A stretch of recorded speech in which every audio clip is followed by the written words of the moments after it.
All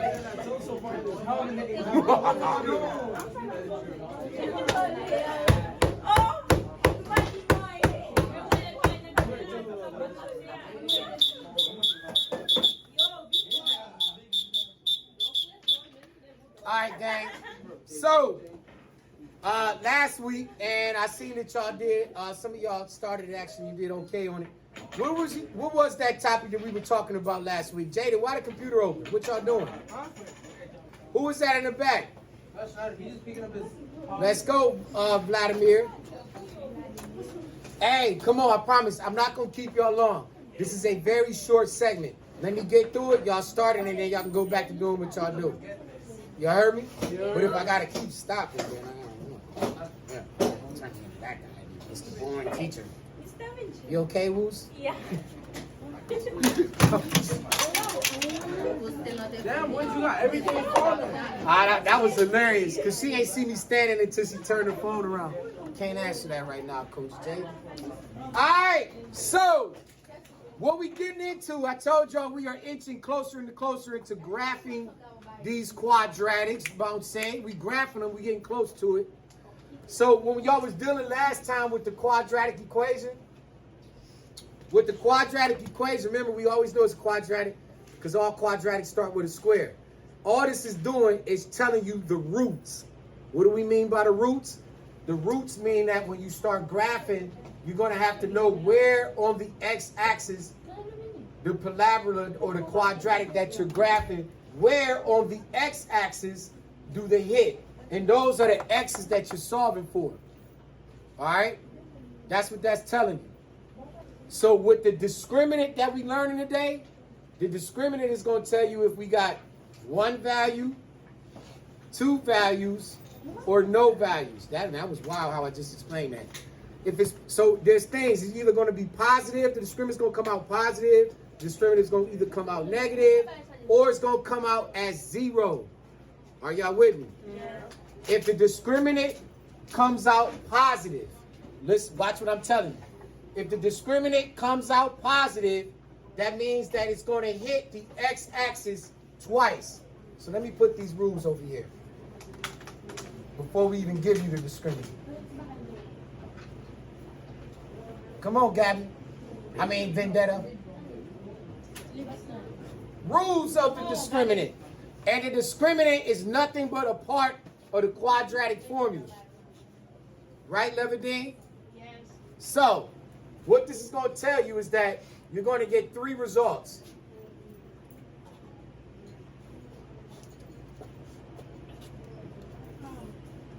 If it's positive,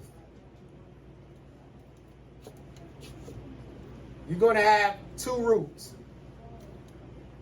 Meaning it's going to hit the x-axis twice. If it's positive, you're going to have 2 roots, meaning that it's going to hit twice.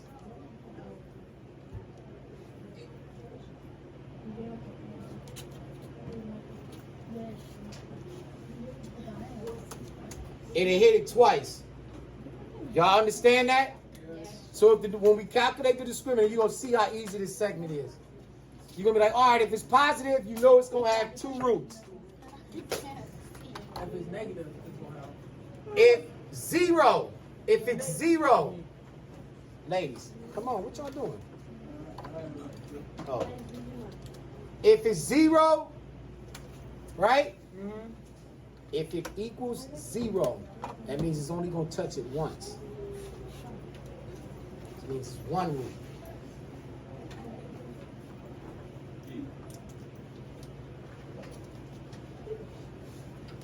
And this is what it'll look like. It'll look something like this. If this is your x-axis, that means it'll only touch it once, like it'll hit it once like that. You see how it only touches it once? On the x-axis there?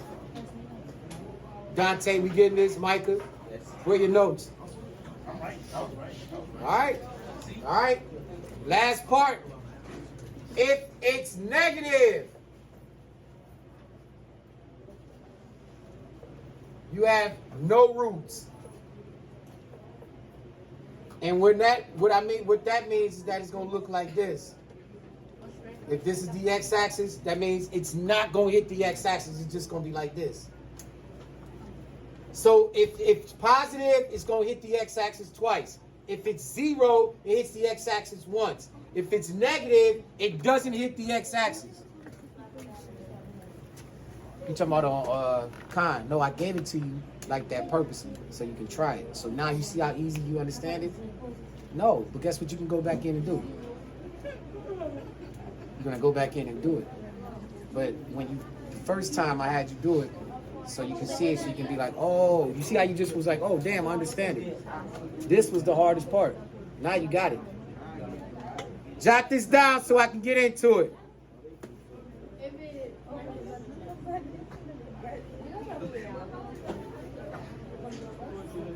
All right, back at it. Hello.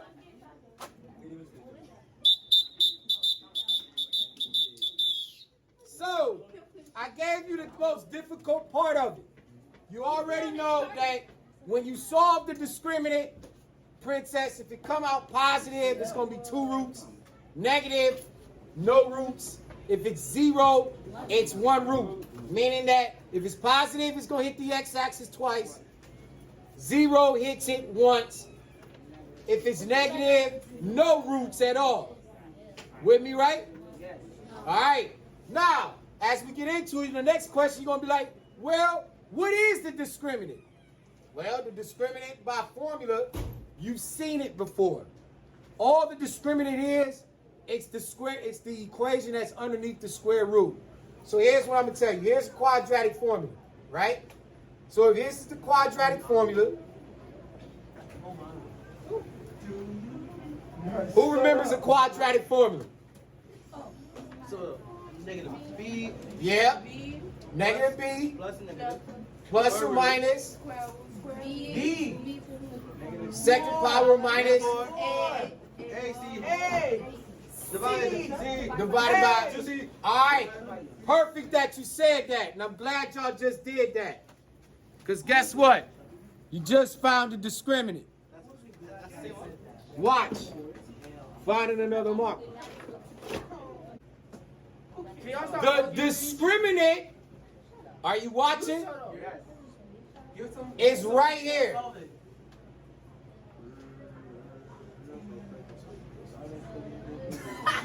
That's the discriminant formula. This is the formula we're going to use to decide how many roots we got. So write this to the side.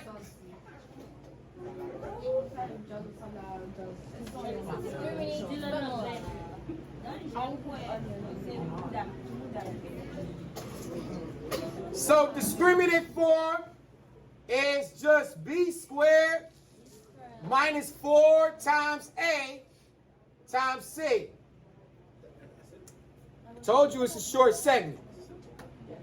Your discriminant formula, b squared minus 4 times a times c.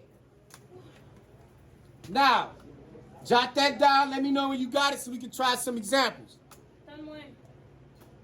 Well, I've been using discriminant form. Hello? Hello? So now, looking at...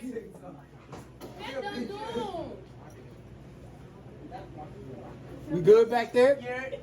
Now, looking at number 1. First off, can I do number 1? Yeah. It's because it's set to what? It's set to 0. Correctamundo. C. So, looking at number 1 here. 6p squared minus 2p minus 3. What's my A? 6. Just 6. So my A is 6. B is? -2. C is? -3. Oh my God. Now if I'm looking at discriminant form, what should go first here? -2. -2 to what? Second power. Second power. Minus 4. Because it's b squared. Minus 4. Minus 4 times. 6. Times. -3. There you go. Your A is -6. Your C is -3. What's 2 to the second power? 4. 4. What's 4 What's negative 4 times 6? 24. What's negative 4? Negative 24. What's negative 24 times negative 3? Hey, you got a calculator real quick? What's negative 24 times negative 3? 72. There's also 72. I don't know. Huh? 72. So this becomes 4 plus 72, and this equals what? 74. 76. Time out. Your answer is 76. Is this answer positive, negative, or 0? Positive. Positive. It's positive. So how many roots do I have? Your answer is 2 roots. The value of the discriminant is 76. Since we know it's 76 and it's positive, you got 2 roots. You just did it. You just solved it. What is the value of the discriminant? Yeah, you gotta do it. You gotta put it in this form. And then if it's positive, solve it. If it's positive, you got 2. If it's positive, it's 2. If it's negative,